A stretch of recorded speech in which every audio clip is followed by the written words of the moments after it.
From the KATC Weatherland, here's Rob's forecast. Welcome back. Well, the heat stays on. It only expands in the next couple of days, so we didn't make 100 today, probably within 2 degrees of that. Tomorrow, another degree closer, and then by Friday, Saturday, I think those are going to be our 100-degree days, but then a subtle change begins Sunday into next week. More on that in just a bit. So let's take a look at the big picture here. We have high pressure expanding eastward as expected, and it's really dominating and baking much of the Lone Star State and portions of Louisiana. This hot ridge around it, we have the old ring of fire here with scattered showers and thunder showers around the periphery of that ridge. Some pretty strong storms this afternoon rolling southeastward through northeast Louisiana and portions of Mississippi. Too close, not close enough for us, just a tease at this point. And you can see as we dial into the regional Doppler radars, there is active action going on here. A lot of cloud to ground lightning across the region.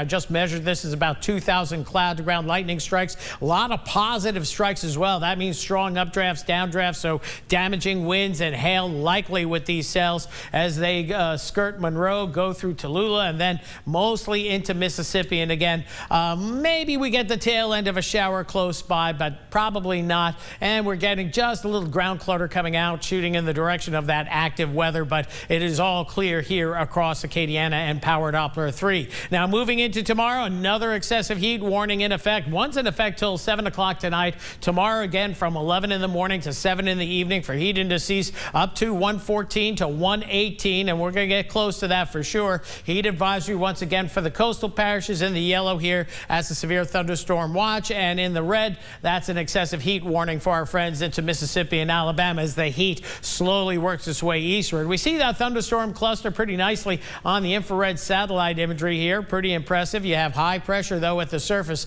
out here in the Gulf of Mexico. Farther to the south, we have a couple of, this one is going to go, if not already upgraded. This is going to be a tropical system, and another potential one here in the Eastern Pacific. Nothing going pending in the, we'll say, the Caribbean and the Gulf of Mexico, but we have the tail end of the tropical wave that was partially in association with Brett. And we're going to watch this because part of this is going to travel toward the Gulf of Mexico in about a week's time. May add some moisture to the Gulf. Ultimately, that would give us some moisture to the atmosphere. And at the same time, the ridge of high pressure that's dominating our weather here is going to flatten out, and that should permit afternoon storms. And then we do have the remnants of Cindy down here. National Hurricane Center still maintaining just a slight chance of that redeveloping with time, but a small window of opportunity and no threat to the Gulf of Mexico. Well, this is a big anniversary date. Hurricane Audrey back in 1957, 66 years ago. Residents in Acadiana went to bed with this storm, barely a hurricane. The night before, it accelerated quickly northward at about 30 miles an hour, maybe up to 35, became a Category 3, maybe a 4 when it made landfall in Cameron and was responsible for at least 500 fatalities, many of them with folks trapped in their homes, their attics, and then getting washed away in the storm surge. So a day of remembrance here in Louisiana. Incidentally, highest wind gusts ever recorded at the Lafayette Airport was with Hurricane Audrey, 92-mile-per-hour winds. Now, mind you, we've had 100-mile-an-hour, 120-mile-an-hour gusts in portions of Lafayette Parish with Hurricanes Lily, Hurricanes Rita, Hurricane Gustav. We've had a number of storms in our hyperactivity period in the 21st century, but 92, the highest reading ever recorded at the Lafayette Airport, and that was with Hurricane Audrey. So overnight tonight, about 79, 80 the low. Tomorrow, up into the upper 90s once again. That heat index up there as well. Tomorrow evening, much the same, upper 70s, lower 80s, and then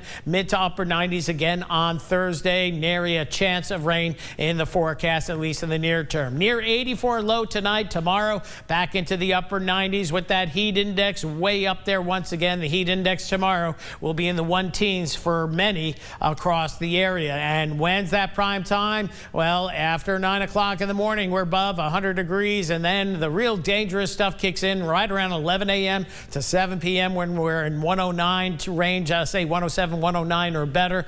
And again, we see this continuing in the days ahead, but change down the road.